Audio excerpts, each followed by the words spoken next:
guys, and welcome back to another episode of RoQuanda's Real Estate Real Talk. And on this episode, we're going to talk about contingencies. But before we do, I just want to let you guys know that I enjoy educating both the buyers and the sellers. And my goal is to equip you with enough information as possible so that you can make the best decision for you and your entire family. Now, if this is content that you would like to see, I'm going to ask you to go ahead and hit the subscribe button below so that you can go ahead and get notifications when I do videos each and every week. So let's go ahead and dive right into today's topic of contingencies. Now, you are a buyer and you're trying to find your new forever home, and all you see is contingencies, contingencies, contingencies, contingencies, contingencies. What is a contingency? And is a contingency just with the buyer or with the seller? Or is it possibly with both? Let's go ahead and dive into it. Let's start off with the seller. So contingencies can be with both buyers and sellers. Now, contingency for the seller, the best way for me to explain this is to give you an example. So say that I own a home and I'm looking to upgrade my home. I start a home and my family's growing and we are out of space and I need a bigger home. So I am now on the market to find a new home, but I have to first sell the home that I'm currently in. But I'm afraid to go ahead and put it on the market and can't find anything. So I'm going to set a contingency as a seller that I'm going to sell my house based on the fact of me finding a new home. Either me deciding to buy a bigger home, or me because I need to downsize because the kids have left the home and I'm looking for something, regardless of what it is. So say, for example, I put my house on the market and now I have contracts and I have accepted the contract. And the buyer understands that me selling my home is based on the contingency of me finding another home.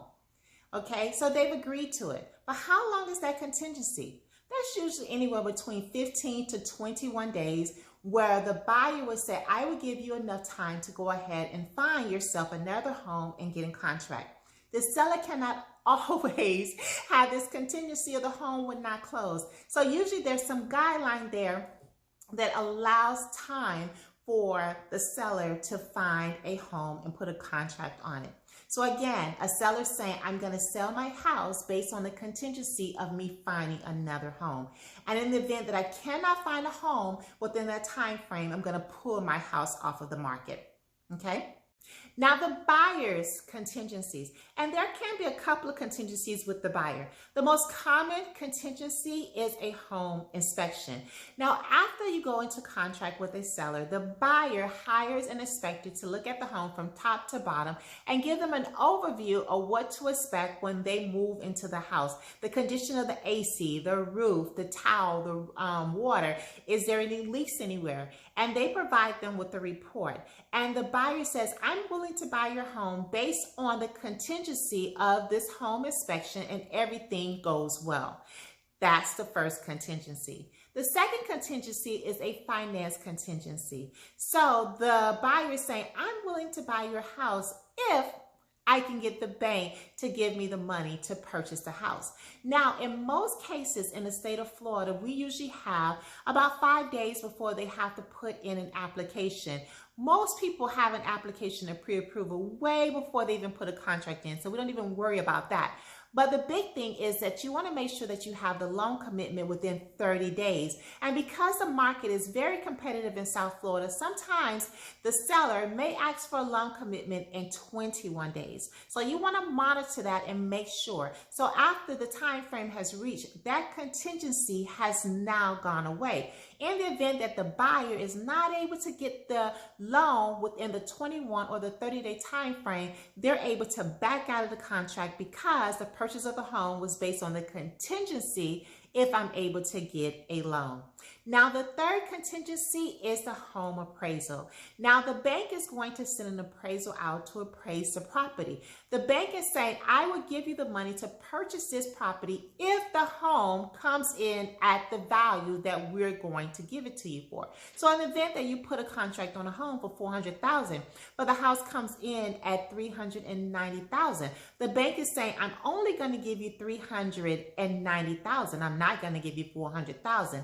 At that point, the contingency says, I would purchase your home if the home appraises at $400,000. So at that point, the buyer can back out of the contract because the contingency is, I will purchase your house if it appraises at the amount that we agreed to. Now, there are other different types of contingencies based on where you're looking to purchase. Now, the buyer can also add that I want to put in contingency based on the point of me getting approved through the homeowners association.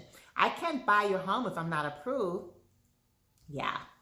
Another contingency they may put in is when they initially walk through the house, they realize that some tile was, falling or cracking, or the windows was cracked, or the ceiling fan was about to fall down. They can write in the initial contract that I'm willing to buy your house based on the contingency that before closing, these things, A, B, C, D, that I found are fixed, and I'm able to come back in and inspect it. And if those things are done, then I will purchase your house. So these are different types of contingencies that varies from buyer to buyer and situations to situations. But the top three is 1, the home inspection, 2, the loan commitment, and 3, the appraisal. So I hope this has helped you with contingencies. If you really found a house that you absolutely love and it says contingency, should you consider putting an offer in? I would say reach out to the listing agent. As your realtor, I would reach out to the listing agent and find out where are they with the contingency, with the current buyer. Have they passed the points of the contingency that the buyer was concerned about? And if they have passed it and they're moving forth with it, when I would say don't worry about putting the offer in. However, if they have not passed the contingency point, I would say yes, go ahead and put an offer in or backup offer in on the home that you absolutely love, because you have no idea what may happen. So when that first initial offer that the seller receives, if it possibly back out because of contingency, your offer is now in and you have a chance to bid on the home. I hope this has helped you guys. And if you found this information useful, go ahead and give me the like button. Go ahead and leave comments below if you have any questions based on what I said, and I'll be glad to answer any questions you may have. And before you leave, hit the bell, you guys, so that you can receive notifications when I do new videos. Bye, you guys.